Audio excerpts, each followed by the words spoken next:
Very good. That's much more fun, getting closer to the power. Okay, more people coming in. Some people going out. One of the monks from Nusunyo's mum and dad are at the back there. Hi, visiting from Netherlands. And they can't understand much English, so that's why they've gone back, getting tired. It's very nice to have monks from all over the world and people visiting them.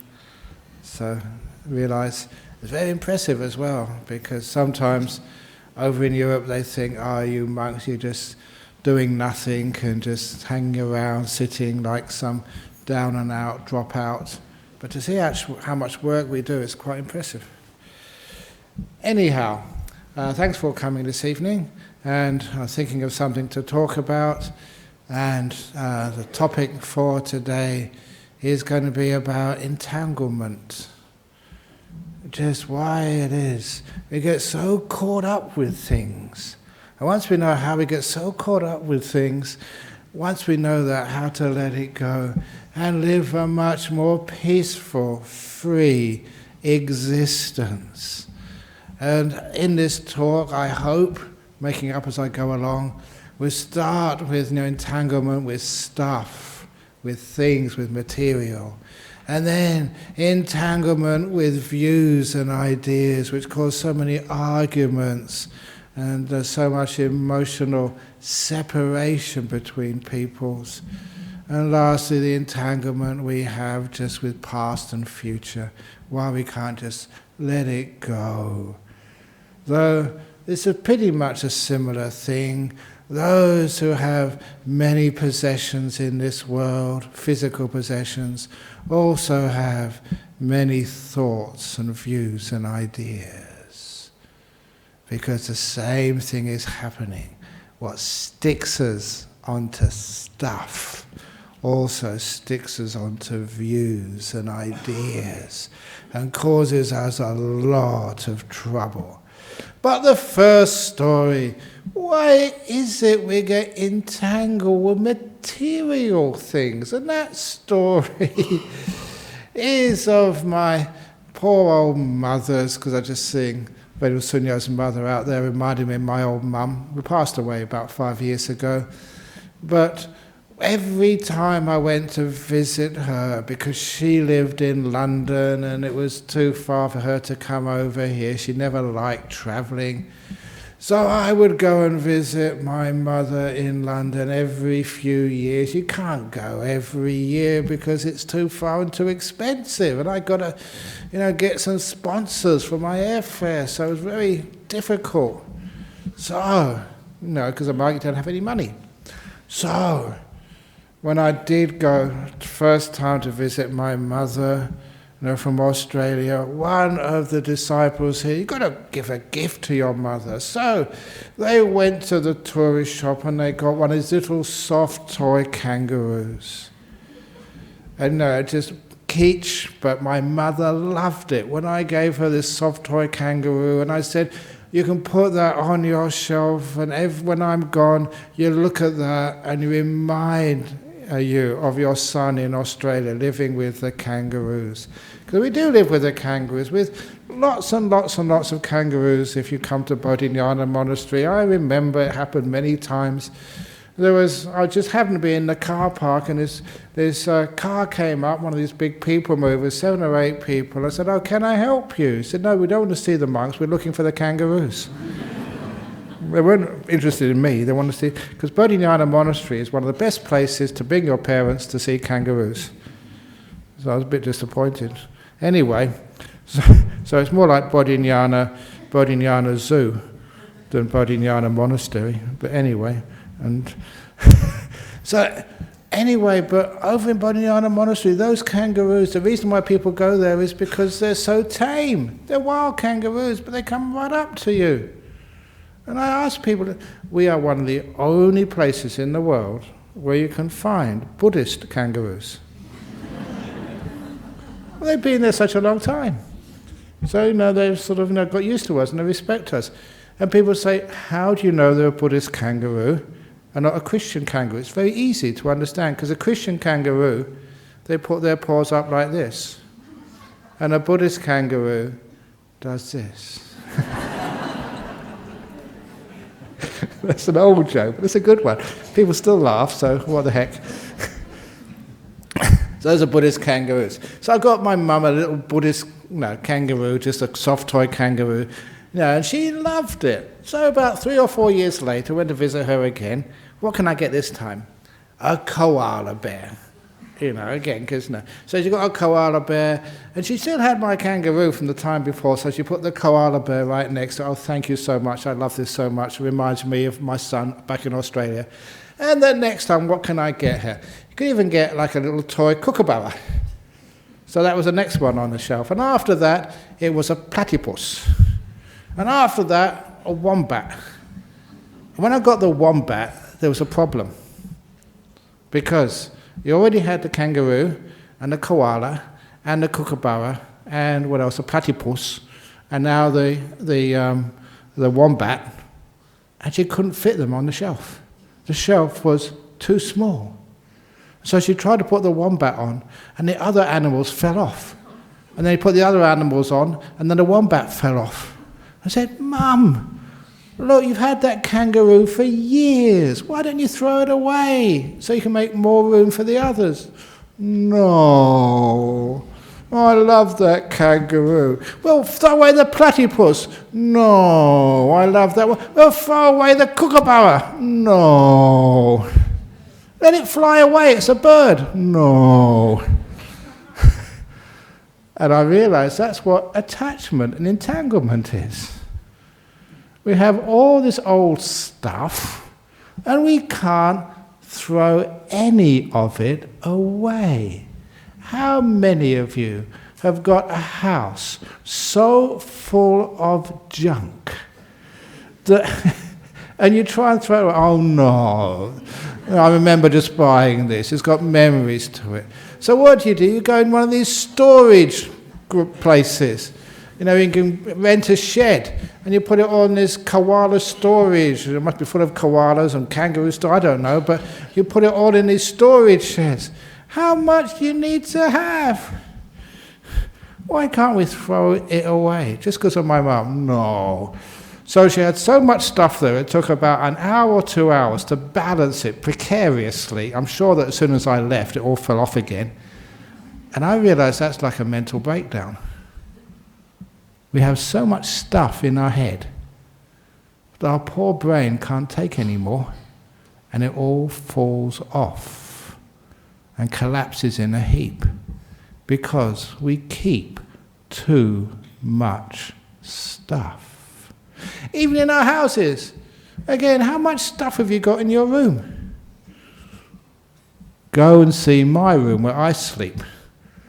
Right, this was years and years and years ago. Because we're a monastery, it's weird. So you get these like country women's associations, other little group, they call it Red Hat Group, and all these little clubs, for people who haven't got any work, to do something weird. Where can we go today? Let's go to Buddhist monastery. Let's see Buddhist kangaroos and these funny monks, So they come along, and I remember one group, I showed them around. Now, where do the monks live? So showed them a real monk's hut, where we live, like where this monk lives. It's a room which is about I know this because I built them, 3 meters wide, 3 meters long, 2.4 meters wide. In the old thing, that's 8 foot by 10 foot. That's it. With a mat on the bottom to sleep on the floor, and hardly any possessions, that's it. And I remember taking these women, this women's group, to see it, and they looked at this and said, "Wow, if only I could live in a place like this. I get my housework done in half an hour." And they were so jealous. "How long does it take you to clean stuff?" And I really caught that. I thought, wow, isn't it amazing? Just have few stuff, and then you don't have anything to worry about. And thieves, if they came in my cave, there's nothing to steal. It's wonderful. So you don't have to have any security. Isn't that wonderful? You don't have to have any locks on your door, no security screens, no cameras, no things which are sort of linked to some security system outside. I don't know if you know that old story, because I just came back from Canberra, about the guy over there who found this amazing way to not pay any insurance. Because insurance costs a lot of money. There's so many thieves and stuff trying to get into your house. And it's not only just the insurance you have to have, these security screens and cameras and alarms and double locks. Security these days in ordinary people's houses costs so much money, it's so difficult. He found this such a simple solution. So he cancelled all his insurance, gave away all his security screens, and he was totally safe. All he did was buy a flagpole, put it in his front lawn. That cost a few dollars from Bunnings. Pole in there, and on the top of the flagpole he put an ISIL flag, Islamic State. Now he's got free surveillance by the CIA, by ACO, the federal police are always looking over his place. It doesn't cost him a penny. That's smart. But anyway, just when you go, don't do that. That's only a joke, okay? So don't take it as my advice. But anyhow, there we go. Just a smart guy can get away with not paying any insurance and stuff. But anyway, when you live simply, so why have you got so much stuff?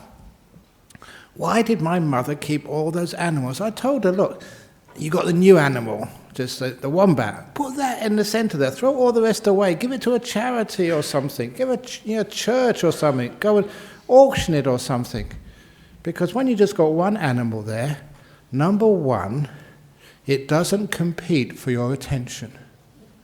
It's just right there in the centre. Easy to clean, it never falls off. And then next time I come, I'll get you another animal. We can exchange it. Why is it we can't let anything go?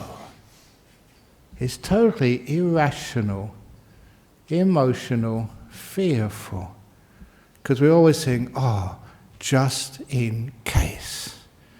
And that case never, ever, ever, ever happens. So, it's nice to live simply. Yes, it's not good for the economy, so they say, but it's great for the environment. And you don't need such a big house. And you can actually walk through the rooms rather than having to negotiate left past the sofa, right past the armchair. So, why are we so entangled with stuff? That's one of the things as a monk we could teach people. And I really do live by how I teach. Monday, I have to go to Hong Kong. Not have to go, I like going to Hong Kong to go and do some teachings, teach a retreat over there. My baggage, I will show you my baggage. I've got it here today. This is my baggage. If you see me on the flight early on Monday morning, you'll see this is all which I carry. It's so much easier that way. Instead of, if you want to check it, here you go, check it, easy. Instead of opening your bags, is there any sort of sharp items in there, sir? Is there any sort of, whatever, what else do they ask for? Flammable material, any explosives? No, I'm a monk, we're pacifists. So easy, and just so easy to carry things through, and you never have to wait at the carousels, waiting for your baggage to come out. And also, this happened to me many times. You go through the customs in foreign airports, and this is all I'm carrying. I come from Australia, I'm in London or in New York or somewhere. They say, sir, where is your baggage? I say, this is it, this is all I have, I'm a monk. And then something clicks in them, and they say, oh, you're a monk. This is all you've got. I understand. Well done. And they praise me, because that's what a monk is supposed to do. They say, please go through, sir. So, you're a real monk, and actually you're actually encouraging people to live simply. Why do you need all these suitcases for? How many dresses can you wear at one time? This is the only dress I've got. It's nice and simple. As I tell people, this doubles as my bed sheet. So at night time, this is my bed sheet, and it also doubles, as I mentioned here before, on an aircraft. If ever it gets shot down, this doubles as my parachute. It's quite wide. I just hold it as it goes down. It's got so many uses. You know, if I go to Spain, you know, and a ball starts to escape, you know, I can just keep the ball away that way, ole. So multi-purpose, nice and easy. So try and keep things simple, okay? Because why do we get entangled with stuff? Number one is because everyone else does. We do act like sheep. We don't think like us for ourselves. We don't question. You know, you say, why do I need that? Do you really need it, or you just want it? I don't know if he's here today, but this was such a crazy thing. This guy came in on a Friday into that room over there, and he said, do you need a TV set? I said, no, I don't need a TV set. Why would I need a TV set? No, it's a nice, good one. It's a new one, not a second-hand one. I said, no, we don't need a TV set. No, it's one of the really big, those is it plasma screen, LCD? What do you call them anyway? You know what I'm talking about, flat screen, whatever it is. So we don't need it. So why do you want to give it to us? And he said, well, because I saw it in the shop. It was on sale, so I brought it, but I don't need it. What? I don't get that. Can't understand it. Well, why do you buy it? Not because I needed it, because it was a bargain. That's why I bought it. There's something very weird about that, which I just do not get. You buy it because it's on sale, not that you need it. So, come on, live simply. Don't get so entangled with what other people do. When you don't get so entangled with what other people do, you can live a far more free life. You don't have to keep up with the Joneses and do what other people do. Instead, just make your own decisions. It's amazing just how our society sort of controls us. I was always wanted to be a rebel.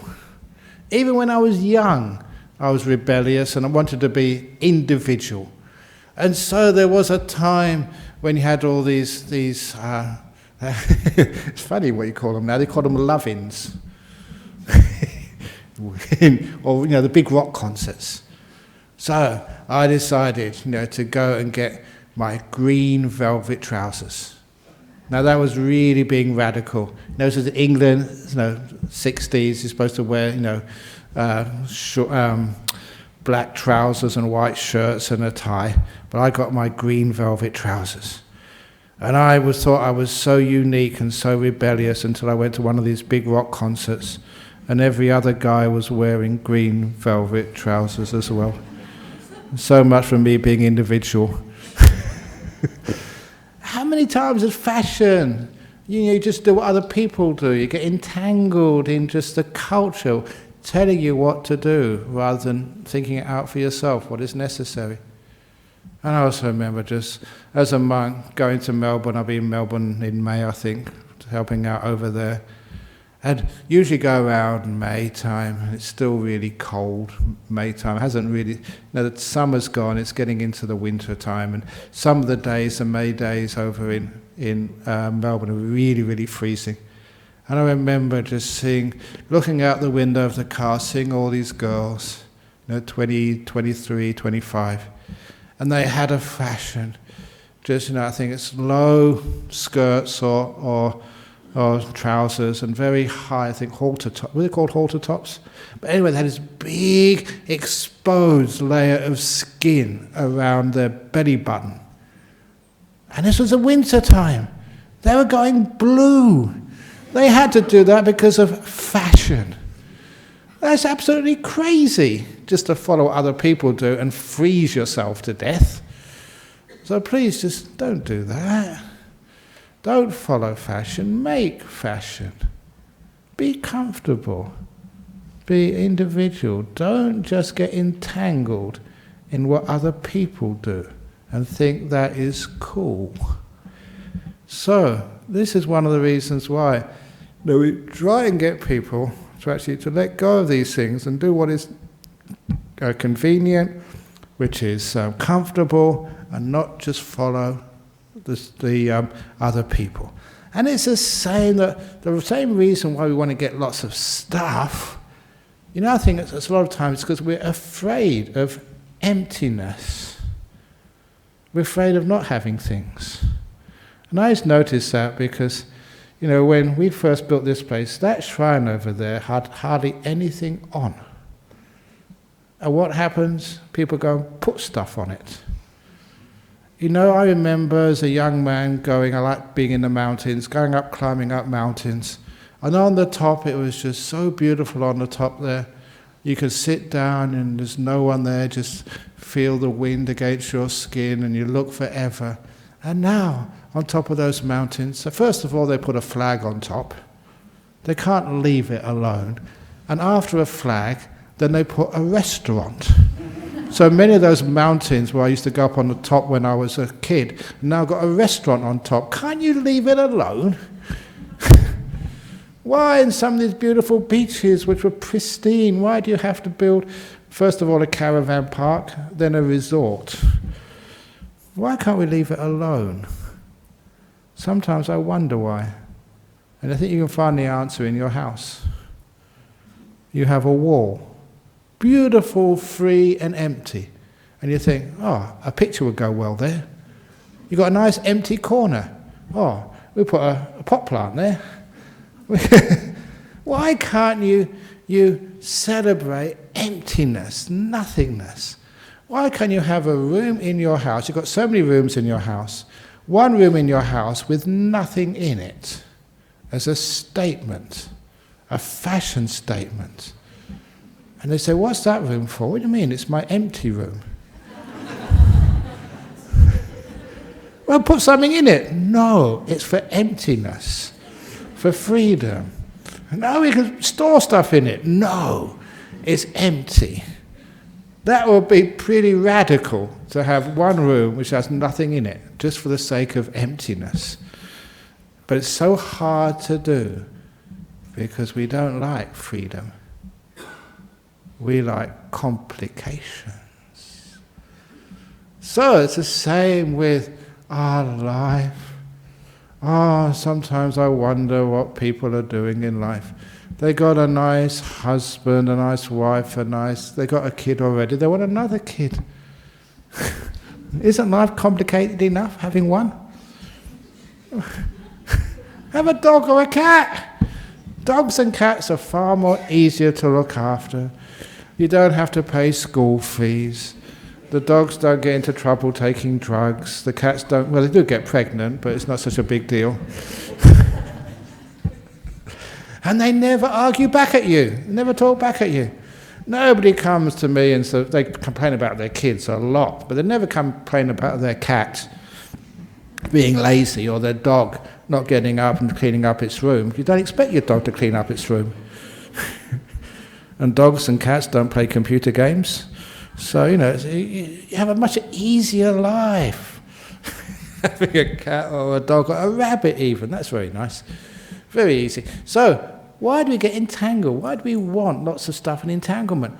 And it's the same sometimes with our ideas and views. For goodness sake, why can't we just let go and don't get entangled in our ideas and views and religions?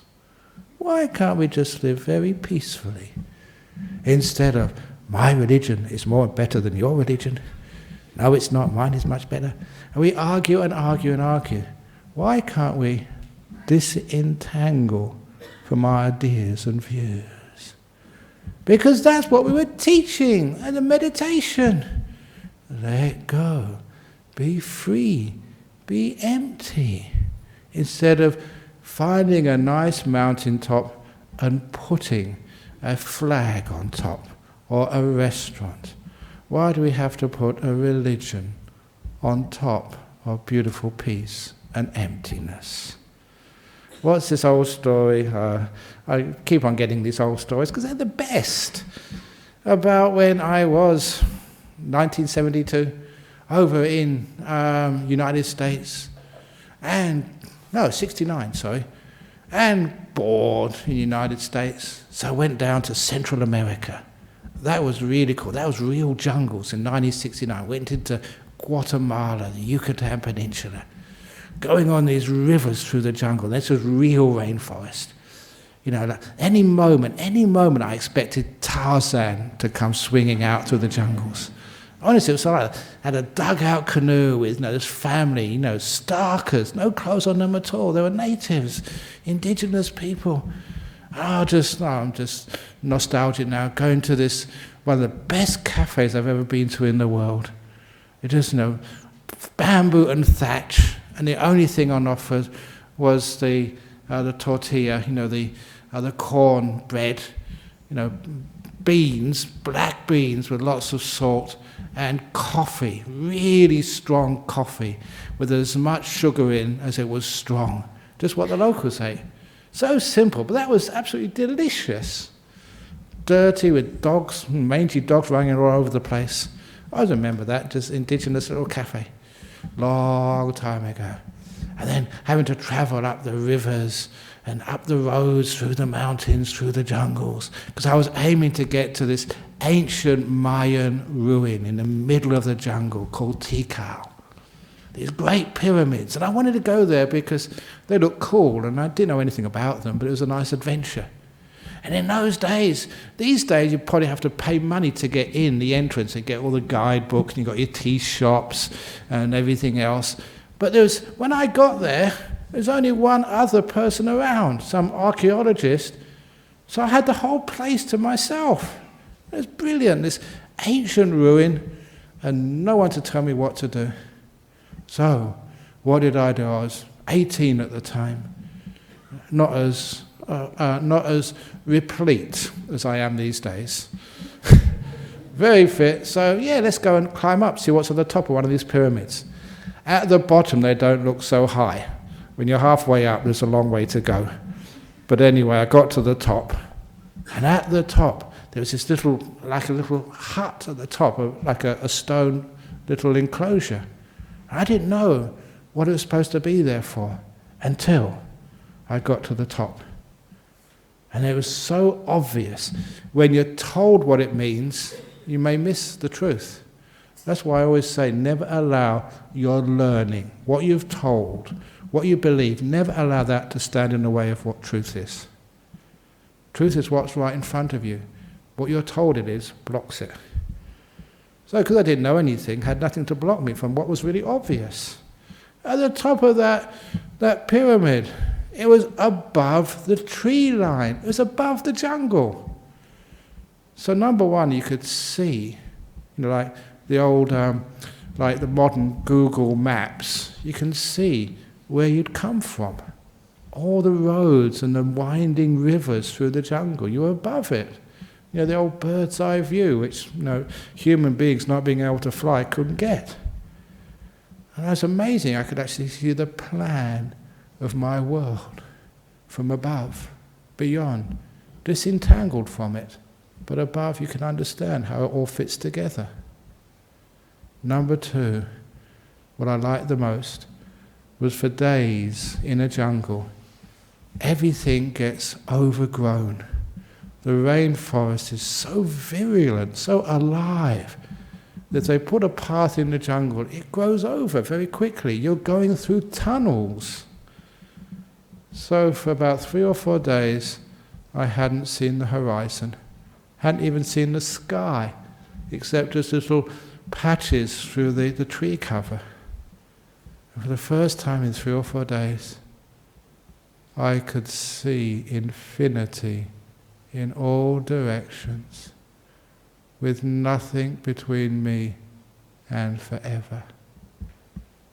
Looking around, forever, just space, emptiness, infinity, and nothing to tell me what it meant, because you didn't need any explanation. That was an amazing experience. And I realized that's the trouble with sometimes religions, ideas.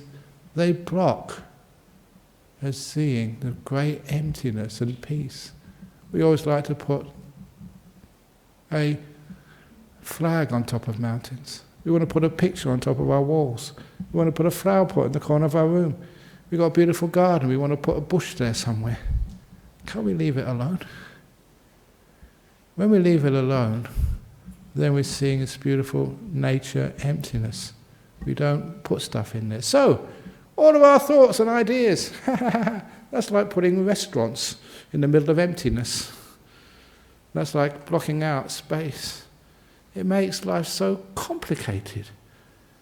Instead, we let go and simplify as much as we possibly can. That's what we were doing in the meditation. That's what it's teaching you.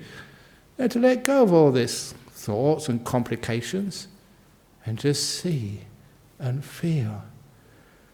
Sometimes that people, because they think too much, they get it all wrong.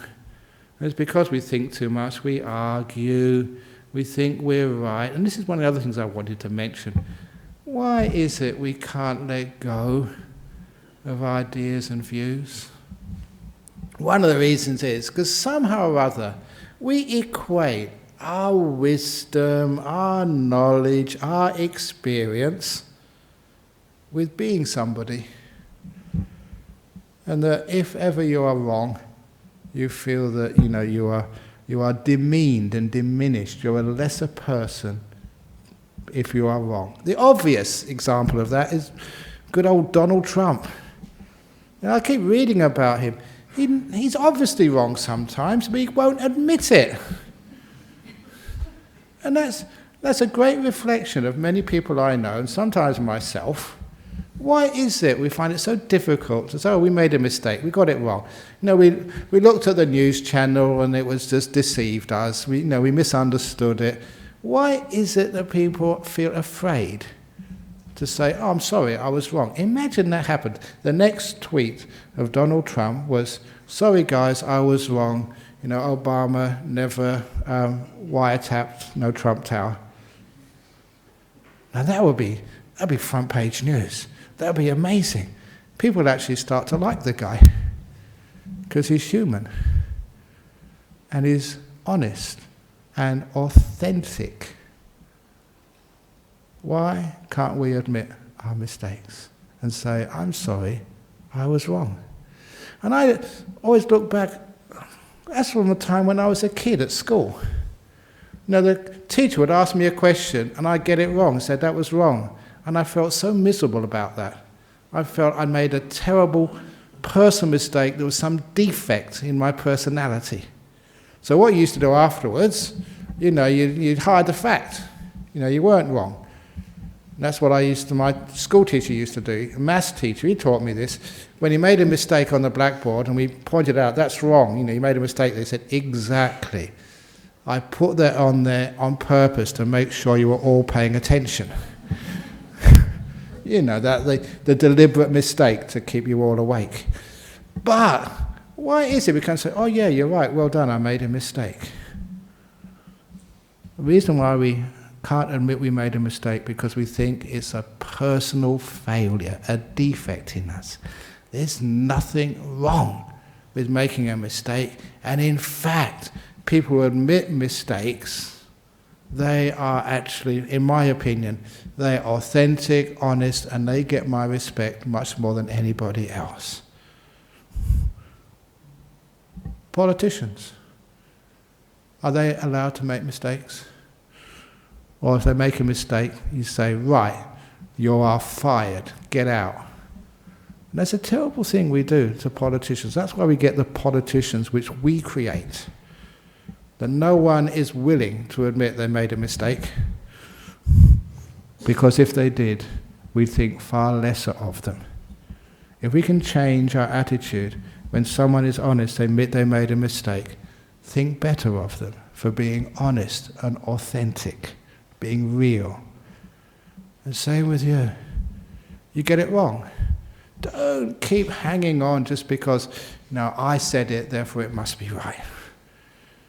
So don't get entangled and attached to ideas, even though you know they're past their use-by date. New ideas have come up. Why not let go of the old and get a much better idea? It's amazing just how we get entangled with our thoughts. And it's amazing just how entangled people can get. Look, this is one example. Many, many, many years ago, I was giving a keynote address at a Grief and Loss conference, and that was over in Scarborough Beach Hotel when it was first built. It was a beautiful conference centre. And as a Buddhist monk, meditating for a long time, understanding psychology, grief about, losing someone very, very close to you. I know about that. I lost my father when I was 16. Many, many people in my family have died by my age. Of course, many people died, but I understand what grief is and how to let it go. It's not that difficult. And it's, again, not getting entangled in stuff, being able to let the past go and just looking at it in a different way. You don't mourn the loss. You remember what you gained by knowing such a person for such a long time. My father, 16 years, a great time we had together. Yeah, I would have preferred 20 years or 40 years or 50 years, but I had 60 years with him. Thank you so much for those 16 years. So I looked at what I had. I never felt sad at what I lost. I remember what I had. And that changed the whole idea. So those are one little quick idea of how to deal with things like loss and grief. But I gave that example in much more detail at this Grief and Loss conference. And then this woman came up to me in Perth. You probably know her. She was one, I won't say exactly which one, she was the mother of one of the victims of the Claremont killings. She lost her daughter, in one of those Claremont murders. And she came up to me, and I'd given some really nice advice. And I think they called it shirt fronting. She came right up to me and said, "What right have you?" It's great to actually to raise your voice when you give talks, because anyone who's falling asleep actually does wake up now. "What right have you to take away my grief?" That's what she said. And that really hit me. Because I always thought that people would love to get away from the suffering of grief, but not this woman, because she was Mrs. Grief. She was well known and giving a lot of sympathy and access to all these conferences and interviews. It gave her an identity which was so ingrained in her. She realized that what I said was powerful and was capable of freeing her from the prison of her sadness, but she did not want to go. That's called entanglement. Why is it we can't be free? Because we don't want to be free. It's who we are, the prisoner in jail. We make all our jails. When was the last time this story comes up? I just don't plan these, but they come up as I go. When was the last time I told the old worm and the pot of dung story? 9 months, that's long enough. Here it goes again. This is entanglement in a nutshell. One of the great stories, the last story in my first book, Open the Door of Your Heart. And this gave the title to the Indonesian series of my books. Because in Bahasa Indonesia, a worm is called cacing. And they call me, my nickname in Indonesia is Guru Cacing, the teacher of the worms. That's what I'm known as over there. And anyway, it came from this story. That once upon a time, there were these two monks. And they were the best friends, they hang out together. And then when they died, one of the friends got reborn in this beautiful heavenly realm because he was a very good monk. And the other monk, don't say what he did, but his rebirth was as a worm in a pile of cow dung. Cow poo. Cow shit, but I'm not supposed to say that word. So, as a worm in a pile of dung. And being in the heavenly realm was so beautiful and refined and lovely up in heaven. And he thought, where's my friend, my best mate? And he's disappeared. And so he used all of his powers of being an angelic being and looked everywhere in heaven, couldn't find him anywhere. So just went online and Googled in Earth. I'm just making it up. Couldn't find him anywhere on Earth. Googled in higher beings like elephants and gorillas. He wasn't there. Googled and he found him. He found his friend. Oh my goodness me. He's been reborn as a worm in a pile of hot, stinking cow dung. Oh, crikey, I can't. No, friendship is important. Would you let your friend down if they were in trouble? You never do that. Friends are important. So he went to see his friend, and this heavenly being, imagine like a heavenly being appearing right in front of smelly dung. And that took a lot of endurance. I say, like, imagine somebody like, who can you say, like Queen Elizabeth, going in front of a pile of dung, all by herself, without any attendants. Really high beings, and that takes a lot of endurance. But this is what you do to friends. So the heavenly being called out, "Hey, worm, worm, worm." Because heavenly beings, they know worm language, and worms can understand heavenly beings. If I called out to a worm, it wouldn't come anywhere. But anyway, this was an angelic being with powers and stuff. So after a little while, this little head poked out, the worm. And I say, "Yeah, what do you want? You selling something?" So, "No, I'm not selling anything." So, "No, are you a religious nut, knocking door to door, or part of dog to part of dog?" No, I was your friend in a previous life. Look, you won't remember me, because now you're a worm, I'm an angelic being, but we were friends. Now listen for a few minutes. I've been reborn in heaven, and heaven is so refined and beautiful and happy and delightful. It's heaven. And he said, "You can come up with me to heaven." And the worm said, "Wait a moment, hang on. Up in this heaven place you talk about, is there any cow dung?" "Oh, no, there's nothing stinky and filthy like that." So the worm said, "Well, I'm not going. No cow dung, no go." "But you don't understand how beautiful it is up there." "What are you talking about?" said the worm. "The cow dung is so fragrant. It's so delicious. It's my food. I eat it for breakfast, for lunch, and for dinner. And I sleep in it. It's warm and cozy." So I'm not going.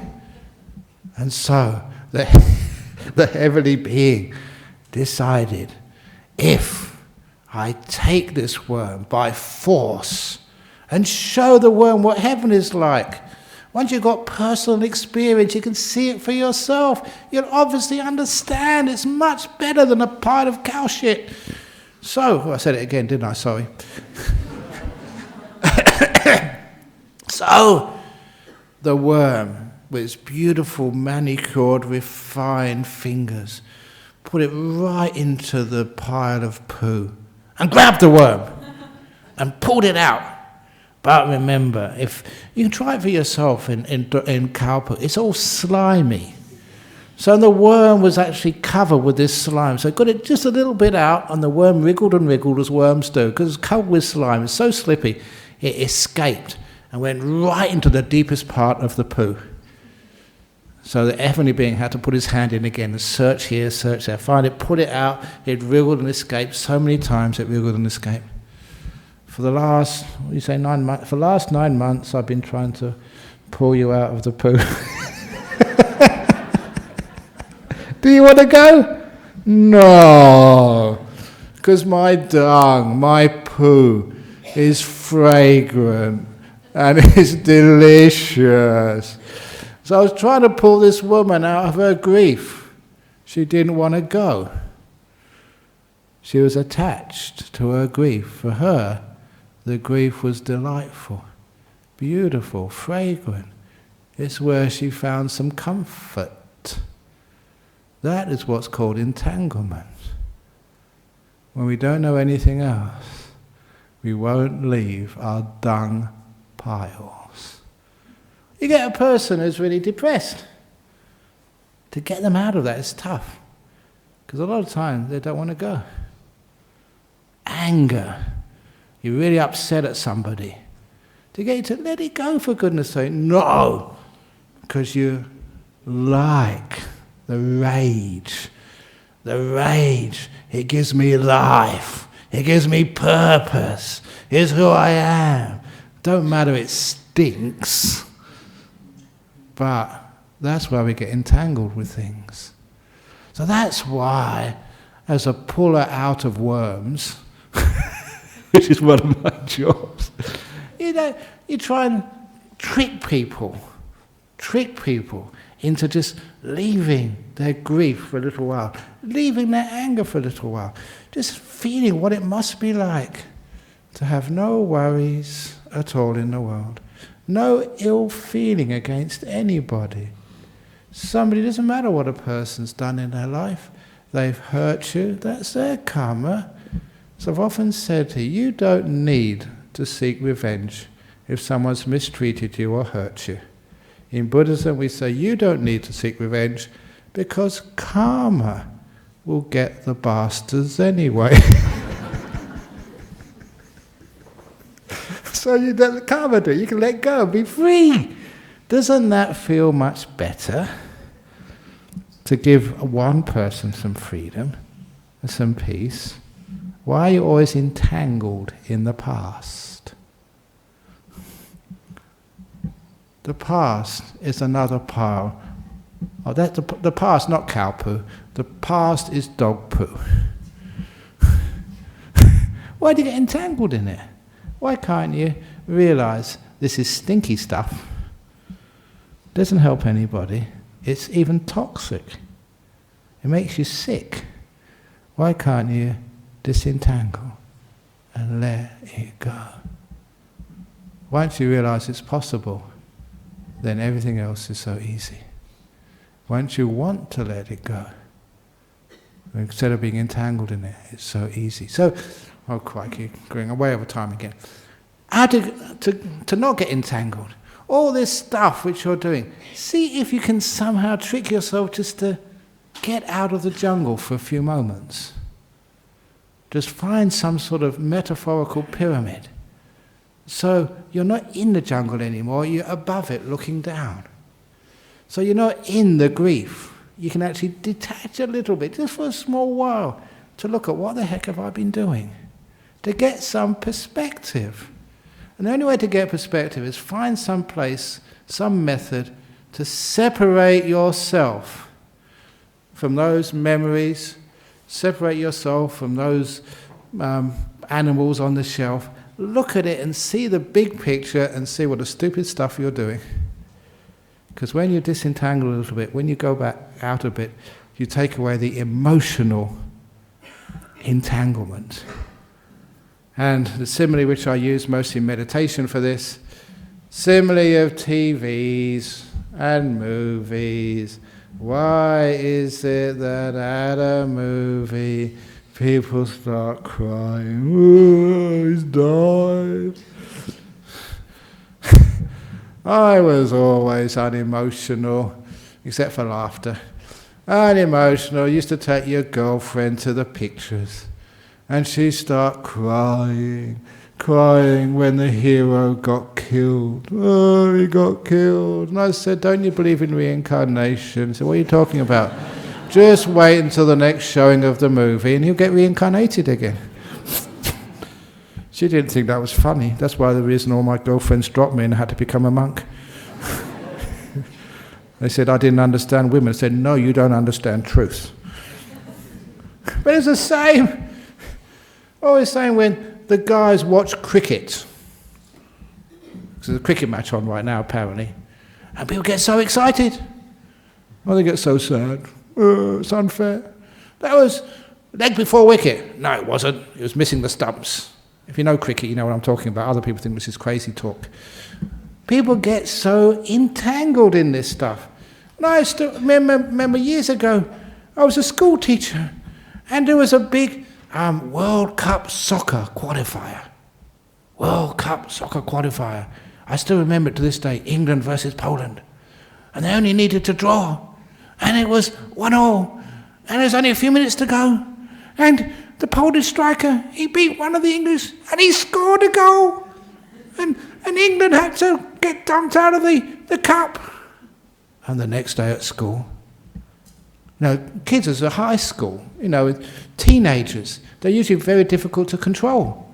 This day, so easy to control. They're always, I'm depressed, sir. Oh, England lost. The whole school was depressed. The whole school needed counselling. And then you soccer match, for goodness sake. What's the big deal? Because they got really entangled in it emotionally. Why do people do that? Why can you watch a movie and just, oh, that was boring. You know what's going to happen. Girl meets boy, somehow or other. Always problems, difficulties. You have to go for, they've got to have a movie somewhere. And eventually they meet together and they go off into the sunset and live happily ever after. They never say what happens when they have kids, when the mother-in-law comes to visit. They don't really have mothers. Do they have mothers-in-law in movies these days? At least they don't visit anyway. Or they have to go to work and they get sacked from the job. Whatever it is. But it's just stupid movies. You know what's going to happen. I remember, crikey, okay, Armageddon. I've never seen that movie except silent, because I was on a flight somewhere and the screen dropped down right in front of me, couldn't miss it, but I didn't take the headphones. So I was just watching it. It was really funny. It was one of the most enjoyable flights. I was laughing all over the place. And other people would go, ooh, ooh. You know what's going to happen? Apparently, you can work out the story without any sound or any. It was apparently that there was a meteor heading straight towards Earth. This was the end of the world as we know it. It was going to bash into the Earth, and the whole civilization would be totally destroyed, including the Buddhist Society of West Australia. We were online as well. So, and I knew what. As soon as I saw it, I knew what would happen. At the very last moment, the really last second, they would escape, which they did. It was only just the very last second, but it takes all that while. I had a few fights. Was there any girls involved? I don't think there was any girls involved in that one. I don't know, anyway. That was a weird thing. But anyway, always guys with too much testosterone fighting. The world's at stake, but you still have to have a fight. Crazy. But anyway, they survived in the very end. And I remember the point which really made me cracked up. There's one of their spacecraft hit the asteroid or meteor. And it hit it so hard, there was flames and explosions everywhere and sparks and crashes and so much noise and pyrotechnics. And then when it stopped, it fell down a huge cliff and all over again. Just like if that was any normal person, you'd be smashed to smithereens. Your every bone would be broken and crushed. But after about 5 minutes of special effects, the spacecraft finally came to a halt, and it was quiet. And after about 10 or 20 seconds, where the camera was posed, a little hand came up, and the hero pulled himself up. He survived, not just survived, even his hair was perfect. Not a soot mark, not any blood, not a bruise, not even a scratch on him. That was totally impossible. So I was laughing, and the guy sitting next to me looked at me and said, well, I was crazy, because he was so relieved. Oh, he survived, that was wonderful. Come on, why are you getting so entangled in this stuff? So your husband and wife having an argument. Why are you getting so entangled with it? You just say, go away, so big deal. Arguments come, arguments go, that's just life. But when we get emotionally entangled, this is important. It's not important. Just have a difference, that's all. Don't be so attached to being right. And you all know the story, I'm not going to tell this one, the old chicken and the duck. You can read it in the book, you can see it in probably last week's talk. Honestly, guys, if it goes quack quack, and she says it's a chicken, okay? That's my advice to you, and you have a very happy life. Because who gives a damn whether it's a chicken or a duck? And girls, if it goes quack quack and he says it's a cow, it's a cow. Why worry about these things? So stop arguing over silly things, because what's really important in life? It's not being right. That's not important. It's being kind. That's important. It's not just fighting towards the end of the world. It's actually enjoying each other's company. It doesn't matter who's right, who's wrong. And if you're wrong, say you're wrong.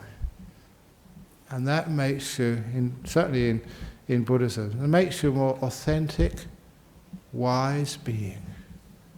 You don't always have to be right. And it's great when doctors, they come and tell you, well, I don't really know, but the chances are, it's a cancer, but I don't really know.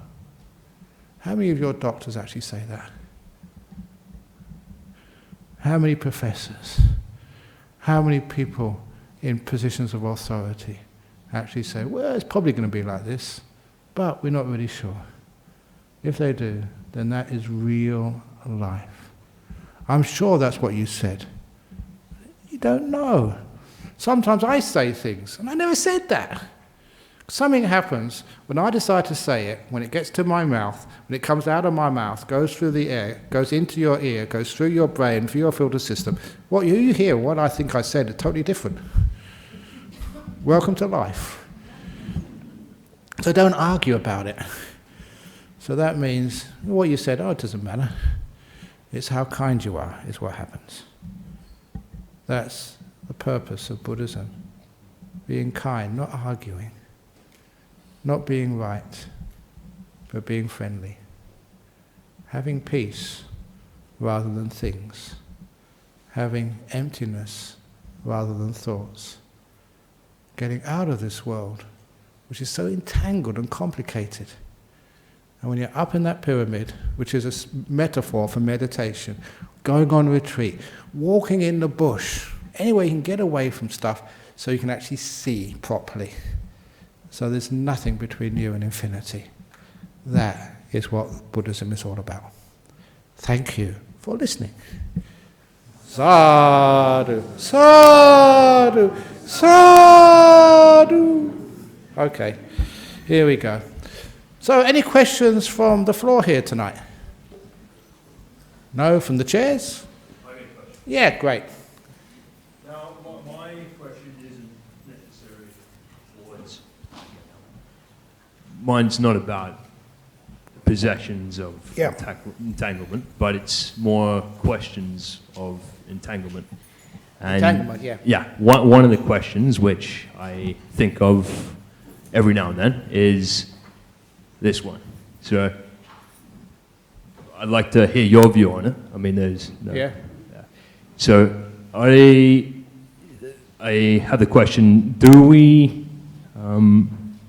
we created by the gods, or were we created by chance? Created by gods or created by chance. Not created. The idea of created, saying that you are made by something. You emerged. You evolved. But where do we evolve from?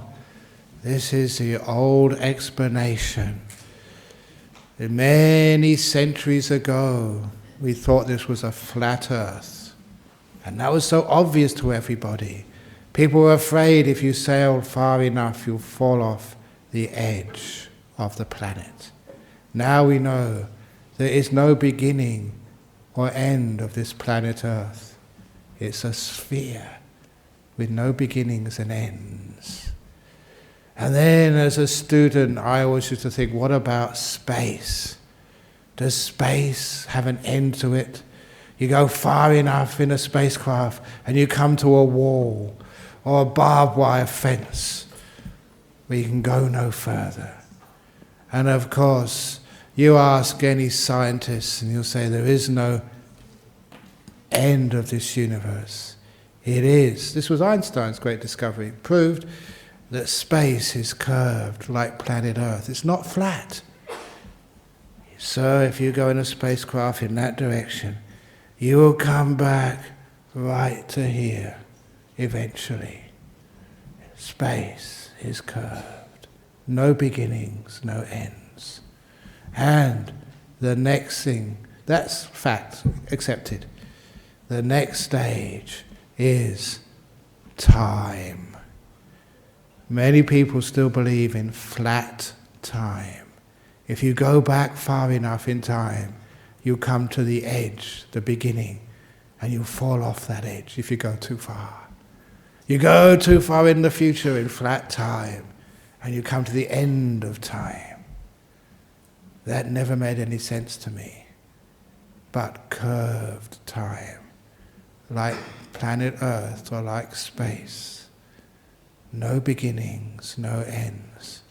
As Professor Stephen Hawking said, a universe with no boundaries.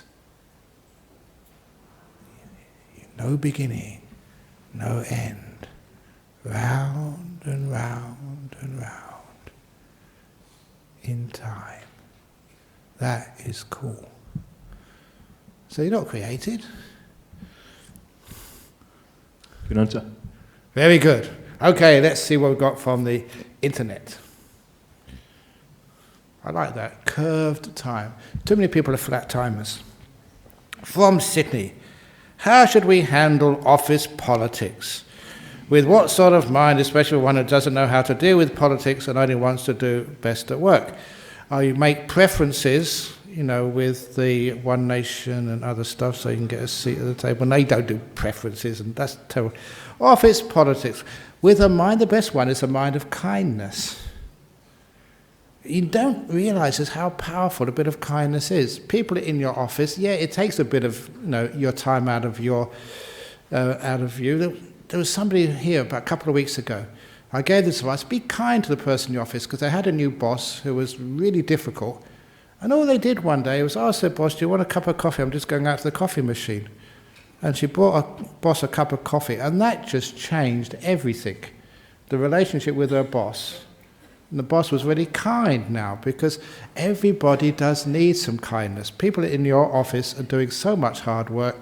Just getting them a cup of coffee, spending a little bit of time helping them out, that really counts for a lot. People like to be respected, they like to be treated nicely. And if you're that person who gives them kindness, that really counts in an office. People look after you. I mention this also because I used to go into I forget what it's called now, it used to be called Canning Vale Jail. There were a lot of gorillas in there, and they had a series of rapes for visitors, not just females. It's a guys' prison, guys raping guys. And they gave us a security device in case we got attacked by any of the prisoners. They had nothing to lose. So, one of these prisoners, huge guy, he looked at me and he said, "You got one of those security, they're supposed to be secret, but he knew exactly what they were." He said, "Ajahn Brahm, do you think you'd even be able to reach that security device before I jumped and raped you?" That's what he's saying, and it was serious. And, this was a dangerous position to be in the middle of this really high security jail, maybe 20 years ago. I said, "No, you're probably too fast." He said, "Yeah, I'm really fast. I could get you before you even thought of that." But then he smiled at me and said, "But you don't have to worry. In this prison, you've been so kind to us, treated us so well, that I wouldn't let that happen to you. And there's a lot of other guys in here. If anyone tried that, we'd get to them first. You're safe." And I realized just all that kindness which I'd given in that jail for so many years, that protected me much better than any other security device. The power of kindness is huge. Never underestimate it. In office politics, sincere kindness. You look out for your friends in the office, they'll look after you. But that gives a wholly different dimension to the politics in office, which is always about ego, me trying to get the best. And if you miss out on the promotion because the other person gets it, you are so lucky. Haven't you got enough stress already? Let the idiots get the promotion and stress themselves out. From Scotland, what's the best way to deal with someone who really hurts you and let it go to the point where you can forgive and speak with them again? I have depression now because I can't let it go. Someone hurt you. Similarly, say this every few weeks. Someone calls you stupid. Let's make it worse. An idiot. They call you an idiot. What do many people do? They keep remembering it. He called me an idiot. He's got no right to call me an idiot. He shouldn't call me an idiot. If you're smart, you realize they've just called you an idiot 3 more times. Every time you remember it, they're calling you an idiot again. That is why it hurts. So, someone who really hurts you, they only hurt you once in real life. But every time you remember it from Scotland, every time you think about it, you are allowing them to hurt you again. Don't let them do that. Only let them hurt you once. When they actually did that act. Forget it. Let it go. And again, number one, you are not demeaned. It's not your fault. Don't feel that what they did to you takes anything away from who you are. And so number two, revenge, he said, karma gets the bastard anyway. So just let them do that. And so you forgive them. Forgiving means you don't keep thinking about it. Don't mean you suddenly feel that's a wonderful thing they did. That's not forgiveness. Forgiveness is you protecting yourself, letting it go so you don't keep thinking about it. And speak to them again. Fine, speak to them again if you wish to. They made a big mistake. And there's nothing which will help them more realize what they've done is when you give them kindness back.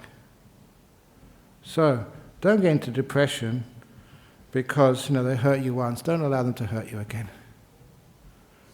And also just learn from the experience so you don't put yourself in a position again. Like some people trust each other too much without getting a bit of exit strategies.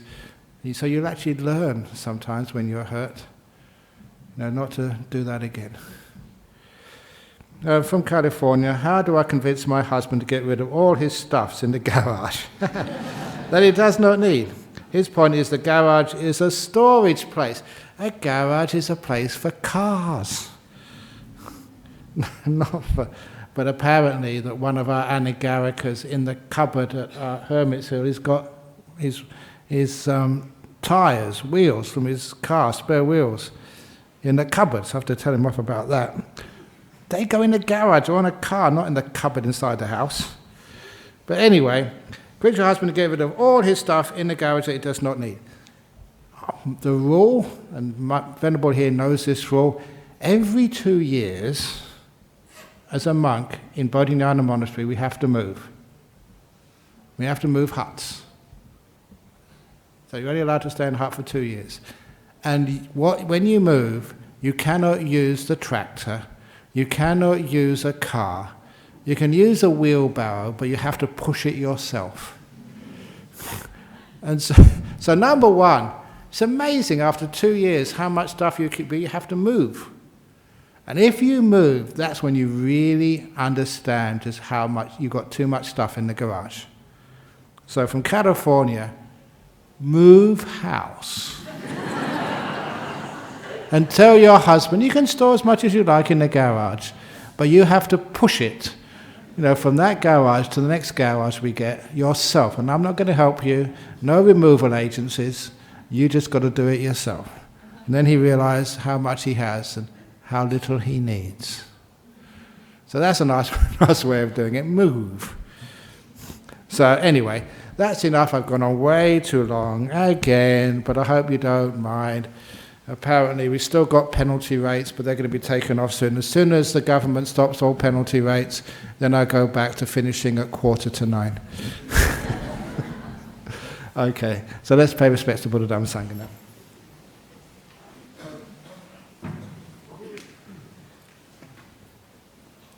Arahang Samma Sambuddho Bhagava Buddha Bhagavantang Abhivademi Suwakato Bhagavata Dhammo Dhammang Namasami Supatipano Bhagavato Sawaka Sangho Sanghang Namami.